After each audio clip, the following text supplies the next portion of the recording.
process, which was duly acknowledged by the international community. He also underscored the range of steps taken by Pakistan to support Afghanistan in transit trade and movement of people despite the challenges posed by COVID-19 pandemic. Reaffirming Pakistan's commitment for safe and dignified return of the Afghan refugees to their homeland, the Foreign Minister urged UNAMA to play an active role in helping with time-bound and well-resourced refugee return and their sustainable reintegration in the Afghan society. In a virtual meeting with the Saudi Minister for Communication and IT, Foreign Minister Qureshi underlined the historic and deep-rooted fraternal ties between Pakistan and Saudi Arabia, which form the basis of enhanced cooperation in all fields between the two countries. The Foreign Minister underscored the wide-ranging scope for further strengthening existing fraternal ties and enhancing cooperation in multiple areas, including information technology. Terming Pakistan as a close brotherly country, the Saudi minister reciprocated the warm feelings and reiterated the need to enhance cooperation, particularly in the field of communication and information technology. Leader of Hizb-e-Islami Afghanistan, Gulbuddin Hikmatyar, along with a delegation visited Pakistan from 19 to 21st of October 2020. During his visit, Mr. Hikmatyar called on the Prime Minister and the President and met with the Chairman Senate, Speaker National Assembly, Foreign Minister and other dignitaries in Pakistan. The visit of Mr. Hikmatyar provided an opportunity for exchange of views on the Afghan peace process and strengthening of Pakistan-Afghanistan bilateral relations. In his meeting with Mr. Hikmatyar, Prime Minister Imran Khan reiterated his long-standing position that there was no military solution to the conflict in Afghanistan and that an Afghan-led and Afghan-owned peace process was the only way forward. Noting that intra-Afghan negotiations provided a historic opportunity for the Afghan leadership to establish lasting peace, the Prime Minister underlined the positive contribution made by Pakistan in facilitating the Afghan peace process. The Prime Minister also warned against the damaging role of spoilers both within and outside Afghanistan. Referring to the enormous potential in bilateral trade, the Prime Minister reaffirmed Pakistan's full support for Afghanistan on the path of reconstruction and economic development, as well as dignified return of Afghan refugees. Mr. Hikmatyar appreciated Pakistan's positive role in facilitating the Afghan peace process and also thanked Pakistan for its long-standing contribution to the socio-economic development of Afghanistan. Mr. Hikmatyar also thanked Pakistan for hosting millions of Afghan refugees for more than 4 decades.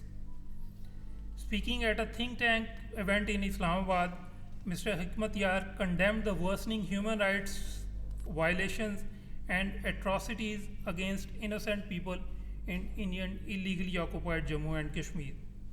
He stressed that Jammu and Kashmir dispute should be resolved as per the wishes of the Kashmiri people.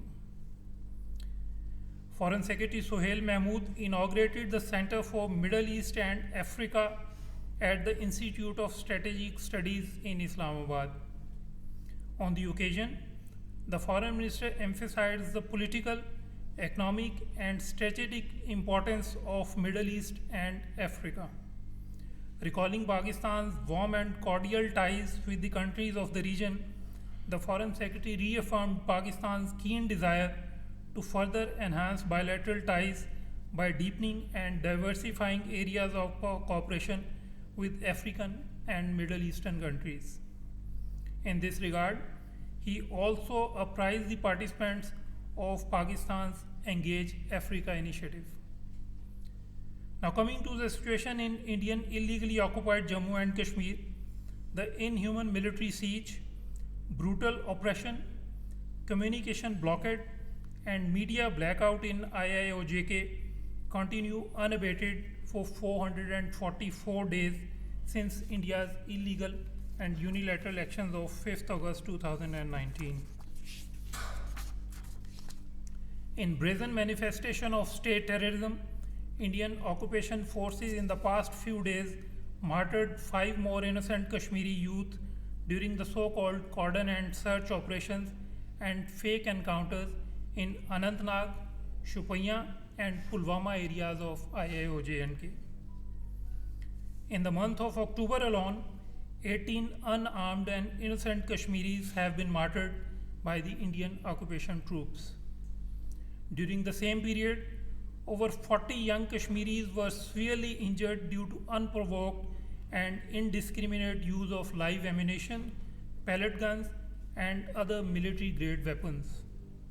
These illegal Indian actions are a clear violation of the UN Basic Principles on the use of force and firearms by law enforcement officials and the UN Code of Conduct for law enforcement officials. The Indian occupation forces also arrested over 60 young Kashmiris on frivolous charges.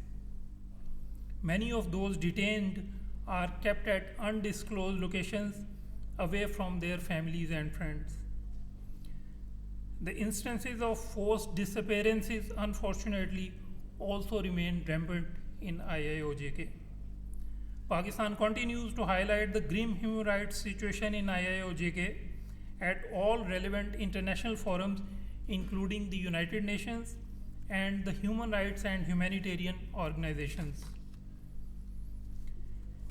While taking part in dialogue with UN High Commissioner for Human Rights Michelle Bachelet at the Third Committee of the UN General Assembly in New York, Pakistan urged the international community to demand India to halt its egregious violations of human rights, including their right to self-determination. Pakistan also called upon India to implement the recommendations of the 2 reports of UN Human Rights Commissioner on Kashmir issued in 2018 and 2019.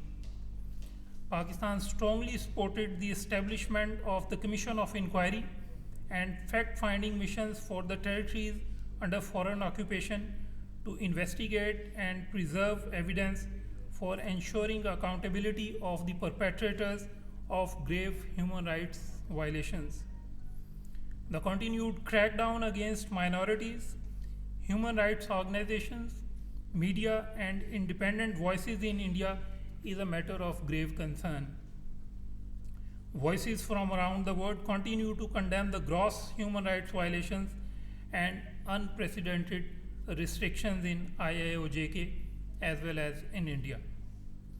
In her statement, UN High Commissioner for Human Rights Michelle Bachelet has once again called the human rights credentials of the current RSS BJP regime into question by expressing concerns over the arrest of hundreds of human rights activists and restrictions on the work of human rights bodies. The High Commissioner stated that more than 1,500 have reportedly been arrested in relation to the protest, with many charged under the Unlawful Activities Prevention Act, a law which has also been widely criticized for its lack of conformity with international human rights standards. Pakistan has been consistently underscoring the lack of conformity with international human rights standards of other draconian laws such as Armed Forces Special Powers Act and Public Safety Act. In continued attempts to muzzle independent media, the Indian authorities have sealed the offices of leading English language dailies in Kashmir, including Kashmir Times and Kashmir News Service. The International Federation of Journalists in Asia Pacific has expressed its deep concerns over such kind of intimidation of independent media voices in IIOJK. In his statement at a recent think tank event, the Indian External Affairs Minister sadly again blamed Pakistan for the current state of Pakistan-India relations.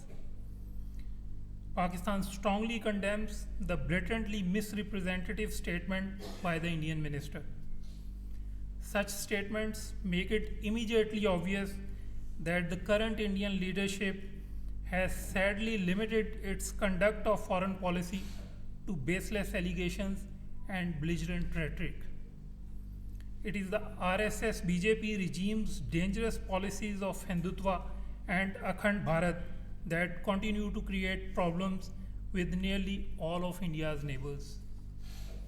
India must realize that normal relations with its neighbors remain contingent upon India beginning to act normally.